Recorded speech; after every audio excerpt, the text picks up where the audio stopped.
ಬಂದ್ರೆ ಯಾರು ಲೈನ್ಯಾಗ ಇನ್ಯಾರು ಬಂದಿಲ್ಲ. ಎಲ್ಲರಿಗೂ ಜೈ ಭೀಮ್. ನಮಸ್ಕಾರ ಕರ್ನಾಟಕದ ಜನತೆಗೆ. ಈಗಾಗಲೇ ನಮ್ಮ ಮಾನವೀಯ ಉತ್ತಮ ಕನ್ನಡ ಪರ ಹೋರಾಟಗಾರರಲ್ಲಿ ಸಕ್ರಿಯವಾಗಿ ತನ್ನನ್ನು ತಾನು ತೊಡಗಿಸಿಕೊಂಡು ನಿರಂತರ ಕನ್ನಡಕ್ಕಾಗಿ, ಕನ್ನಡ ನಾಡ ನುಡಿಗಾಗಿ ತನ್ನನ್ನು ತಾನು ಬಹಳಷ್ಟು ಹೋರಾಟಗಳಲ್ಲಿ ಭಾಗವಹಿಸಿರ್ತಕ್ಕಂಥ ಮಾಂತೇಶ್ ಅವರು ಬಹಳಷ್ಟು ನಾವು ನೋಡಿದ ಹಾಗೆ ನಮ್ಮ ಮಾನ್ಪಿ ಪಟ್ಟಣದಲ್ಲಿ ಬಹಳ ಕ್ರಿಯಾಶೀಲಿಯಾಗಿ ಕನ್ನಡ ನಾಡು ನುಡಿಗಾಗಿ ಬಹಳಷ್ಟು ಕೆಲಸ ಮಾಡ್ತಿರ್ತಕ್ಕಂಥ ನಮ್ಮ ಮಾಂತೇಶ್ ಅವರು ಮೊನ್ನೆ ತಾನೇ ಅಕಾಲಿಕವಾಗಿ ತಮ್ಮ ತಾಯಿನೂ ಸಹ ಕಳ್ಕೊಂಡಿದ್ದಾನೆ. ಈಗಾಗಲೇ ನಮ್ಮ ಮಾಂತೇಶ್ ಅವರು ಬಹಳ ಒಂದು ಬೆಂಗಳೂರಲ್ಲಿ ಹೊಟ್ಟೆಪಾಡಿ ದುಡಿಯಕ್ಕಾಗಿ ಹೋಗಿರ್ತ ಸಂದರ್ಭದಲ್ಲಿ ಅಲ್ಲಿ ಕೆಲಸದಲ್ಲಿ ಆಕಸ್ಮಿಕವಾಗಿ ಸ್ವಲ್ಪ ಅವು ಕ್ಯಾನ್ಗಳು ಕೈ ಮೇಲೆ ಬಿದ್ದು ಇವತ್ತು ಬಹಳಷ್ಟು ಈ ಒಂದು ಕೈ ಬಹಳಷ್ಟು ಡ್ಯಾಮೇಜ್ ಆಗಿದೆ. ಈಗಾಗಲೇ ಬಹಳಷ್ಟು ಆಸ್ಪತ್ರೆಗಳಲ್ಲಿ ತಂದೆ ಆದಂತ ದುಡ್ಡಿನ ಮೂಲಕ ತೋರಿಸಿಕೊಂಡಿದ್ದಾನೆ. ಆದ್ರೂ ಈಗಲೂ ಅದನ್ನ ಕ್ಯೂರ್ ಆಗಿಲ್ಲ. ಎಲ್ಲ ಬೆಂಗಳೂರಲ್ಲಿ ಇರ್ತಕ್ಕಂಥ ದೊಡ್ಡ ದೊಡ್ಡ ಆಸ್ಪತ್ರೆಗಳು, ಹೈದರಾಬಾದ್ ಇರ್ತಕ್ಕಂಥ ದೊಡ್ಡ ದೊಡ್ಡ ಆಸ್ಪತ್ರೆಗಳು ಈಗಾಗಲೇ ತಿರುಗಾಡಿದ್ದಾನೆ. ನಮಗೆ ಗೊತ್ತಿಲ್ಲ ಹಾಗೆ ಈ ವ್ಯಕ್ತಿ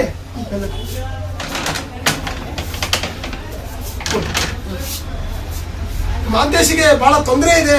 ದಯವಿಟ್ಟು ನನ್ನ ಭೀಮಾ ಸೈನ್ಯಾನಿಗಳು ಮತ್ತೆ ಕನ್ನಡ ನಾಡು ನುಡಿಗಾಗಿ ಕೆಲಸ ಮಾಡ್ತಕ್ಕಂಥ ಕನ್ನಡ ಪರ ಹೋರಾಟಗಾರರೇ, ಈ ಮಾಂತೇಶನ ಒಂದು ಆರೋಗ್ಯಕ್ಕಾಗಿ, ಮಾಂತೇಶನ ಒಂದು ಕುಟುಂಬದ ಆಧಾರ ಸ್ತಂಭ ಆಗಿರ್ತಕ್ಕಂಥ ಮಾಂತೇಶು ಈಗಾಗಲೇ ಕೈ ಇದ್ರೂ ಸಹ ಅಂಗವಿಕಲನಾಗಿ, ಬಾಯಿದ್ರೂ ಸಹ ಮೂಕನಾಗಿ, ಕಣ್ಣಿದ್ರೂ ಸಹ ಕುರುಡನಾಗಿ, ಕಿವಿದ್ರೂ ಸಹ ಕಿವುಡನಾಗಿ ಬಹಳಷ್ಟು ಅಂಗಲಾಚಿ ಎಷ್ಟೋ ಜನರ ಹತ್ರ ಬೇಡಿಕೊಳ್ತಾ ಇದ್ದಾನೆ.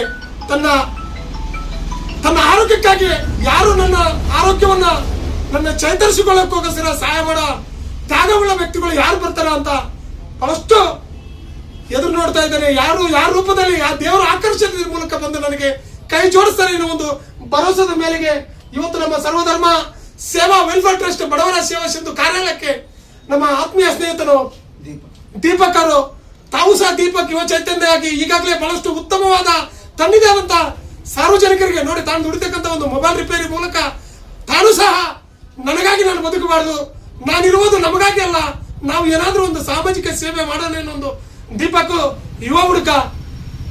ಆ ವ್ಯಕ್ತಿ ಸಹ ಸಮಾಜದಲ್ಲಿ ತಂದೆ ಆದಂತ ದುಡಿಮೆಯಿಂದ ಸಮಾಜ ಸೇವೆ ಮಾಡ್ತಕ್ಕಂಥ ದೀಪಕ್ ಮತ್ತು ಸಂಘಟನಾ ಜೀವನದಲ್ಲಿ ಇದ್ದಾನೆ. ಇವತ್ತು ನಮ್ಮ ಮಾಂತೇಶ್ ಅವರಿಗೆ ಇಲ್ಲಿ ಬಾಬಾ ಮುಂದವ ಕೈ ನೋಡಿ ಯಾವ ತರ ಆಗಿದೆ, ದಯವಿಟ್ಟು ನಾನು ಅಂಗಲಾಚಿ ಬೇಡ್ಕೊಳ್ತೀನಿ. ಸಾಮಾಜಿಕ ಜಾಲತಾಣ ನೋಡುವ ನನ್ನ ಸ್ನೇಹಿತರೆ, ಬುದ್ಧಿಜೀವಿಗಳೇ, ನಿಮ್ಮಲ್ಲಿ ಕಾಲು ಮುಗಿದು ಕೈ ಮುಗಿದು ಕೇಳ್ಕೊಳ್ತೀನಿ. ಇವತ್ತು ಅಣ್ಣ ತಮ್ಮರಿದ್ರು ಸಹ ಯಾರು ನೋಡ್ತಾ ಇಲ್ಲ. ಮೊನ್ನೆ ತಾಯಿ ಕಳ್ಕೊಂಡನ. ಈ ವ್ಯಕ್ತಿಗೆ ದಯವಿಟ್ಟು ನಿಮಗೆ ಕೈ ಮುಗಿತೀನಿ, ಕೈಲಾದಷ್ಟು ಸಹಾಯ ಮಾಡಿ. ನಿಮ್ಮ ಋಣ ಹುಡುಗ ಮತ್ತೆ ಚೇತರಿಸ್ಕೊಂಡ್ರೆ ನಿಮ್ಮ ಋಣ ತೀರಿಸ್ತಾರೆ. ಈಗಾಗಲೇ ಆಸ್ಪತ್ರೆ ಖರ್ಚನ್ನ 4-5 ಲಕ್ಷ ರೂಪಾಯಿ ಕೇಳ್ತಾ ಇದ್ದಾರಂತೆ. 4-5 ಲಕ್ಷ ರೂಪಾಯಿ ಆಸ್ಪತ್ರೆಯಲ್ಲಿ ದುಡ್ಡು ಕೊಟ್ಟಿದ್ದೆ ಆದ್ರೆ ನಿನ್ನನ್ನು ನಾವು ಚೇತರಿಸ್ಕೊಳ್ತೀವಿ, ನಿನ್ನ ಕೈಯನ್ನ ಹೆಂಗಿದ್ಯಾ ಕೈ ಹಂಗೆ ಮಾಡಿಕೊಡ್ತೀವಿ ಅಂತ ಹೇಳ್ತಾ ಇದ್ದಾರಂತೆ ಡಾಕ್ಟ್ರು. ಈಗಾಗಲೇ ಬೆಳಗಾವಿಯಲ್ಲಿ ಯಾವ್ದು ಆಸ್ಪತ್ರೆ ಅದು? KVN ಆಸ್ಪತ್ರೆಯಲ್ಲಿ, ಬೆಳಗಾವಿ ಆಸ್ಪತ್ರೆಯಲ್ಲಿ ಭರವಸೆ ಕೊಟ್ಟಿದ್ದಾರಂತೆ. ನಿನ್ನ ಕೈಯನ್ನ ನಾವು ಸುಧಾರಿಸ್ತೀವಿ, ನಿನ್ನ ಕೈಯನ್ನ ಆರೋಗ್ಯ ಮಾಡ್ತೀವಿ ಅಂತ ಹೇಳಿದ್ದಾರೆ. ದಯವಿಟ್ಟು ಅವ್ರ ಮೊಬೈಲ್ ನಂಬರ್ ಕೊಡ್ತೀನಿ, ಅವ್ರ ಅಕೌಂಟ್ ನಂಬರ್ ಕೊಡ್ತೀನಿ. ನಿಮ್ಮ ಕೈಲಾದಷ್ಟು ನಿಮ್ಮ ಹೃದಯ ಅಂತರಾಳದಿಂದ ಆ ವ್ಯಕ್ತಿಗೆ ಸಹಾಯ ಮಾಡಿ. ನಿಮ್ಮ ಮೊಬೈಲ್ ನಂಬರ್ ಹೇಳಪ್ಪ. 9731 ಅಂತೆ 847270 ಮತ್ತು ಅಕೌಂಟ್ ನಂಬರ್ ಸಹ ನಾನು ಆಮೇಲೆ ಅಪ್ಲೋಡ್ ಮಾಡ್ತೀನಿ ನಿಮ್ಗೆ. ದಯವಿಟ್ಟು ನಿಮ್ಮಲ್ಲಿ ಕೈ ಮುಗಿದು ಕಳಕಳಿಯಿಂದ ವಿನಂತಿಗೊಳಿಸ್ಕೊಳ್ತೇನೆ.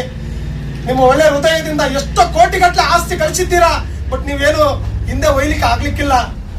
ಎಷ್ಟೋ ಜನರು ಇವತ್ತು ಕೋಟ್ಯಾಂಗಟ್ಟಲೆ ಗಳಿಸಿದ್ದೀರಾ. ಈ ಭೂಮಿ ಮೇಲೆ ನಾವೆಲ್ಲವನ್ನು ಬಿಟ್ಟು ಹೋಗ್ತಕ್ಕಂಥವ್ರು. ನಮ್ಮಲ್ಲಿ ಮಾನವೀಯತೆ ಅಳವಡಿಸಿಕೊಳ್ಳೋಣ, ನಮ್ಮಲ್ಲಿ ಒಂದು ಮಾನವೀಯ ಒಂದು ಭಾವನೆಗಳನ್ನ ಉತ್ಪತ್ತಿ ಮಾಡಿಕೊಳ್ಳೋಣ. ಏನು ಇವತ್ತು ನೋಡಿ ನಮ್ಮ ಮಾಂತೇಶರು ತಾನು ಚೆನ್ನಾಗಿದ್ದಾಗ ಪೆಟ್ರೋಲ್ ಪಂಪ್ ಅಲ್ಲಿ ಪೆಟ್ರೋಲ್ ಹಾಕುತ್ತಾ, ಸಣ್ಣ ಹೋಟೆಲ್ಗಳಲ್ಲಿ ಹೋಟೆಲ್ ಜೀವನ ಮಾಡುತ್ತಾ ತನ್ನ ಉಪಜೀವನ ಸಾಕ್ತಕ್ಕಂಥ ವ್ಯಕ್ತಿ. ಮೊನ್ನೆ ತಾನೇ ತನ್ನ ಕೈಯನ್ನು ನೋಡಿ ತನ್ನ ಆರೋಗ್ಯದ ಯೋಗಾಕ್ಷಕ ಮಾಡ್ತಿರ್ತಕ್ಕಂಥ ತನ್ನ ಪತ್ನಿ ಸಹ ಇವತ್ತು ತನ್ನನ್ನ ಬಿಟ್ಟು ಕಸಿ ಹೋಗಿದ್ದಾಳೆ. ಹಾಗಾಗಿ ತಮ್ಮಲ್ಲಿ ಕೈ ಮುಗಿದು ವಿನಂತಿಸಿಕೊಳ್ತೇನೆ. ಈ ಒಂದು ಸಾಮಾಜಿಕ ಜಾಲತಾಣದಲ್ಲಿ ನೋಡಿರ್ತಕ್ಕಂಥ ಸ್ನೇಹಿತರು ನಮ್ಮ ಜೊತೆ ಕೈ ಜೋಡಿಸಿ ಎಂದು ತಮ್ಮಲ್ಲಿ ಹೃದಯಪೂರ್ವಕವಾಗಿ ಮನವಿ ಮಾಡಿಕೊಳ್ತೇನೆ. ಜೈ ಭೀಮ್.